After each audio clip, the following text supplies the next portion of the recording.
Not only did Aretha do this, but a lot of us probably have grandma, grandpa, our own parents who probably did something like this.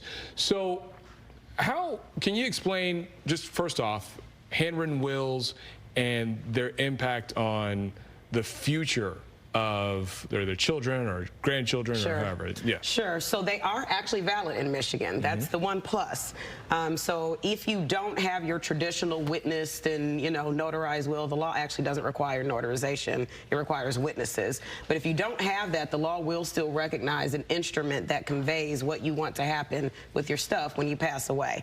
The issue is it makes it so much harder because you've got to bring in outside evidence to prove that this was actually this person's wishes and they meant for it to be the document that guided what happened. So in Aretha Franklin's case, she had a 2010 will that was in the couch because Auntie loved writing stuff down apparently. And so then she had a 2014 will in the couch. So the question was that the 2014 will, was it enough to show that it was an amendment?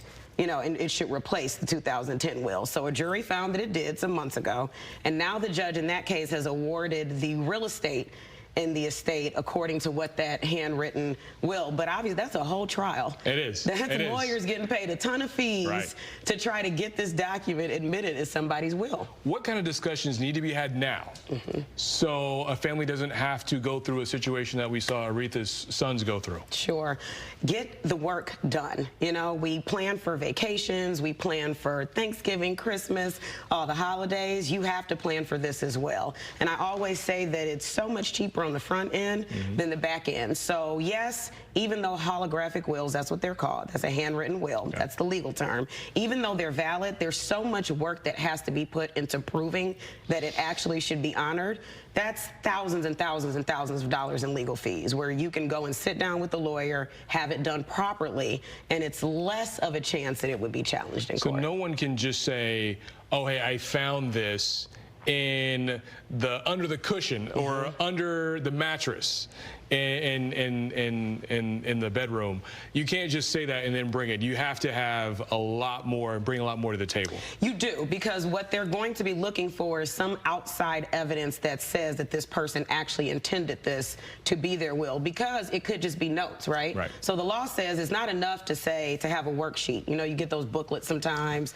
They drive me nuts. I see them at like FedEx in the little cart. You get those things, or you get some notes, so we have to show that it wasn't just a draft, right? This was someone's final wishes, and that's where the challenge comes in at. Have you gotten a lot more questions ever since this case really took off? Absolutely. And what kind of questions do you normally get, or conversations do you have? So people want to know often, especially when they're sick relatives, right? So they know that, eventually they're going to pass away, they're suffering from some illness. Do I have to actually bring them in, or can we just do the whole handwritten thing at home? It worked for Aretha. Why shouldn't it work for us? So it did, but it cost a lot of money, right? To get there. So a lot of questions about whether those are valid, who should serve as witnesses, things of that sort. So we're getting a lot more questions, and we've had our own holographic wills that we're handling too. So, Jihan, it's always a pleasure. Always a pleasure. Thank you so much. Thank you. And look, if you ever need legal advice, you can go to Great Lakes Legal Group website at gllegalgroup.com. We'll be right back.